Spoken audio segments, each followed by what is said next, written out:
অভিনেত্রী মিমি চক্রবর্তীর করা সমস্ত মামলা থেকে নিষ্কৃতি পেলেন তনয় শাস্ত্রী, ফিরলেন ঘরে।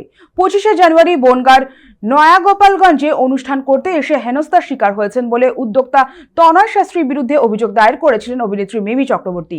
29 তারিখ সেই মামলায় পুলিশ তনয় শাস্ত্রীর বাড়ি থেকে তনয় শাস্ত্রীকে গ্রেফতার করে। অভিযোগ উঠেছিল মিমি চক্রবর্তীর মামলা তদন্ত করতে গেলে পুলিশকে মারধর এবং পুলিশের কাজে বাধা দেওয়ার। এই ঘটনায় তনয় শাস্ত্রী ছাড়াও তার ছেলে ও এক প্রতিবেশীকে গ্রেফতার করেছিল পুলিশ। গত শনিবার মিমি চক্রবর্তীর মামলায় জামিন হয় তনয় শাস্ত্রীর। তবে পুলিশের মামলায় 4 দিনের জেল হেফাজতের নির্দেশ দেওয়া হয়েছিল। জেল হেফাজত শেষে আজ তাকে বনগাঁ মহকুমা আদালতে তোলা হলে বিচারে পুলিশ মামলায়ও জামিন মঞ্জুর করে। পাশাপাশি তনয় শাস্ত্রীর বিরুদ্ধে আরও একটি হুমকি মামলা হয়েছিল। এদিন সেই মামলায় জামিন হয় তনয় শাস্ত্রীর, সঙ্গে জামিন পান অন্যান্য উদ্যোক্তারাও।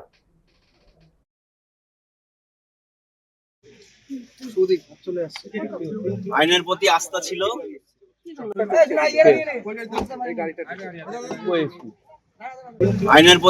ছিল, ভরসা ছিল, বিশ্বাস ছিল, সেখান থেকে আজকে বেল পেলাম। যাই হোক, আর একটা কথা হচ্ছে, স্ট্রং ভাবে এসেছি আর স্ট্রং ভাবেই বেরোচ্ছি, এইটাই আমার কাছে অনেক। আর সবাই ভালো থাকুন আপনারা। আমরা প্রথম থেকে আদালতের ওপর আমাদের পূর্ণ আস্থা ছিল, আইনের প্রতি প্রবল আস্থা ছিল। আজকে মহামান্য আদালত, আপনারা জানেন যে বিগত দিনে বনগাঁ পিএস কেস নাম্বার 74, যে মামলায় মিমি চক্রবর্তী কমপ্লেন্ট ছিলেন, তাতে অ্যাকিউজ তনয় শাস্ত্রীকে জামিন মঞ্জুর করেছিলেন।